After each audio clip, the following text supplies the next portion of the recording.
Muy buenos días para todos y todas. Un saludo a los embajadores del G24, al PNUD representado por Bruno Moro, a los compañeros de la mesa, congresistas, al director de poblaciones y un saludo muy especial a Alejandro Ramelli, que fue profesor mío y me complace mucho compartir un panel con él. Pues yo voy a comenzar por disculparme si me extiendo, pero en aras del principio de enfoque diferencial y teniendo en cuenta que soy el único de los participantes que representa el proceso organizativo afrocolombiano, creo que estoy en todo el derecho. Y voy a empezar por mencionar, o digamos que mi presentación va a ser marcar algunas ausencias. Ausencia en general de las comunidades negras en la tan mentada celebración del año de los afrodescendientes. Ausencia que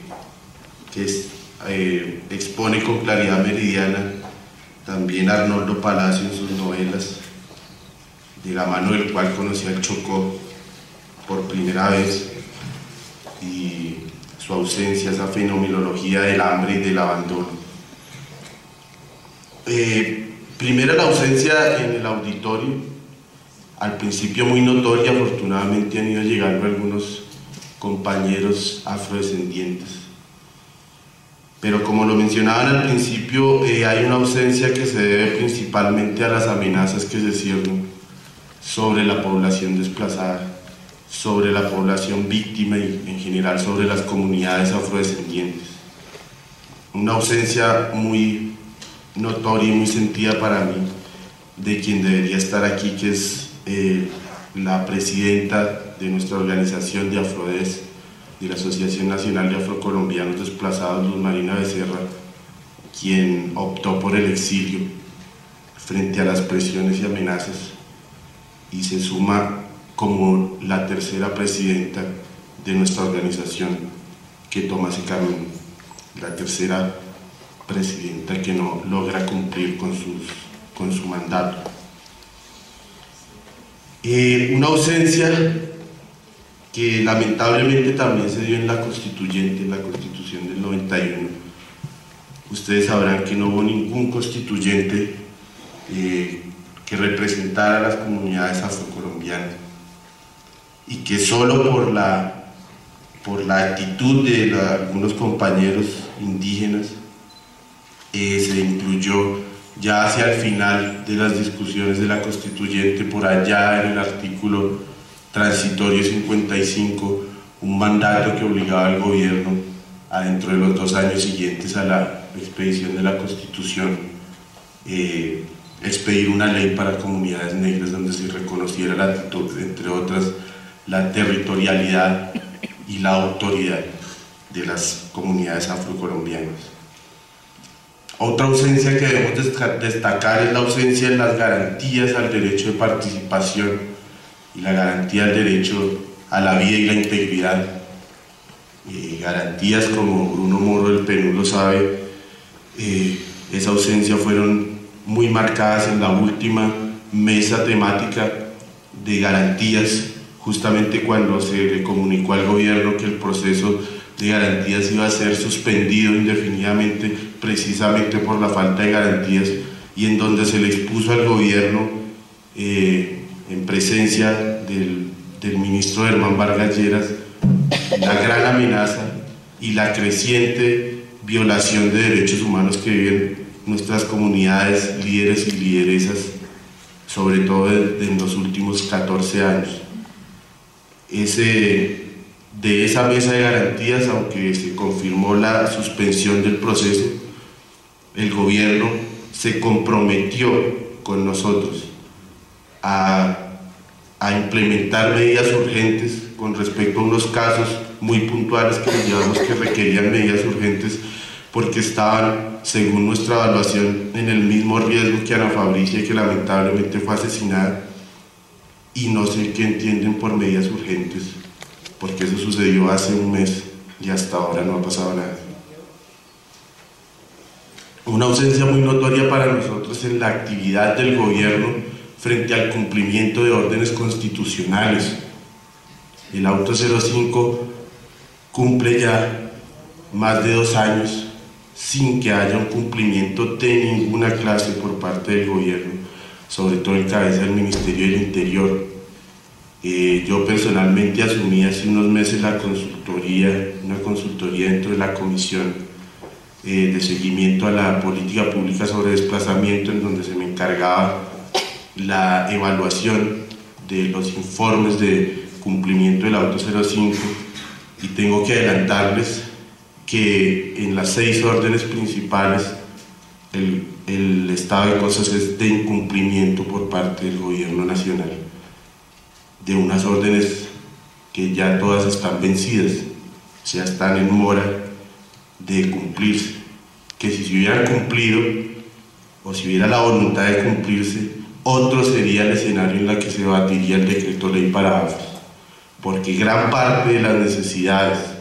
de protección territorial y comunitaria están en esas órdenes del Auto 05 que han sido sistemáticamente incumplidas por el gobierno,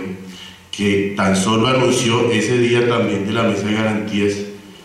que como plan de choque o muy audaz iban a implementar 10 de los programas específicos que ordena el auto, cuando son 64 y simplemente son de carácter emblemático, y ordena que se haga una caracterización para saber qué otras comunidades están en la misma situación para implementar un plan específico de esa misma catadura. Entonces, ni siquiera la cuarta parte esperan cumplir de una orden que venció hace ya 1 año. La ausencia de las comunidades étnicas en el TLC o en la ruta que propusieron o que pactaron los presidentes de Estados Unidos y Colombia para llegar a la firma del TLC. En esa oportunidad se soslayó el hecho de que ese instrumento no solamente no fue consultado, sino que va a tener grandísimos impactos sobre los territorios y comunidades negras, indígenas también, por supuesto. Eso también fue señalado hace menos de una semana en una carta que firman 24 congresistas estadounidenses, algunos del Black Caucus, que dirigen a Barack Obama, anotando que el TLC no se debe firmar hasta tanto el gobierno nacional no cumpla sus responsabilidades internacionales con respecto a la protección de los territorios y comunidades negras. Esa ausencia también se da en el marco de esta supuesta celebración del año afrodescendiente. Y llegamos a la última ausencia, que es la que nos convoca hoy, y es la ausencia en la ley de víctimas de las comunidades étnicas. Y yo ahí tengo que disentir de los congresistas, porque ellos han expuesto que la fórmula en la que se intenta solucionar el vicio inconstitucional que tiene la ley por no haber sido consultada por las comunidades negras ni por las comunidades indígenas, digamos que fue la mejor fórmula, que fue una fórmula que se concertó, que fue una fórmula que conocían previamente ya los congresistas antes, de antemano. Recordemos, y quiero recordar cómo se dio esa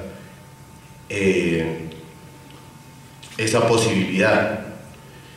Primero, ustedes lo saben, que ni la pasada iniciativa legislativa que se cayó, la pasada ley de víctimas, había surtido el trámite de consulta previa, y esta tampoco, que empezó con, recuerdan ustedes, el proyecto de ley que primero se presentó fue el proyecto de restitución de tierras. A mí me tocó compartir un panel con el asesor del ministro de Agricultura, Alejandro Reyes, sobre ese tema de restitución de tierras, y él, entre otras cosas, decía que la ley o aquella ley no se iba a consultar, ese proyecto no había sido consultado, perdón, porque en tema de territorios colectivos, los territorios colectivos no son materia de restitución porque tienen títulos inalienables, imprescriptibles y inembargables, lo que da cuenta de una visión, primero muy formal de la restitución, es decir, restitución de título, y eso se mantiene en la ley, y el desconocimiento de que al lado de territorios colectivos hay territorios ancestrales que no han sido titulados, hay territorios en las ciudades que tienen el carácter de ancestral, como Bajamar en Buenaventura y otros, que no son motivo de titulación colectiva, pero sí necesitan ser restituidos materialmente, restituir los derechos de ejercer la territorialidad en esas zonas. Ese vicio de inconstitucionalidad de aquel proyecto de restitución de tierras se mantuvo cuando se llevó al Congreso el proyecto de reparación, que luego se unieron en el debate. Los dos, ya los proyectos consolidados, tenían ese vicio. Nosotros, las organizaciones afro y las organizaciones indígenas, desde un principio le solicitamos al Congreso y al gobierno que hiciera trámite de consulta, y al Congreso que devolviera el proyecto de ley porque no había sido motivo de consulta previa. Y sin embargo, no solamente no se respondió, sino que no se hizo. La opción de dar facultades extraordinarias surge de una serie de debates que sostuvimos con la Comisión de Seguimiento a la Política Pública de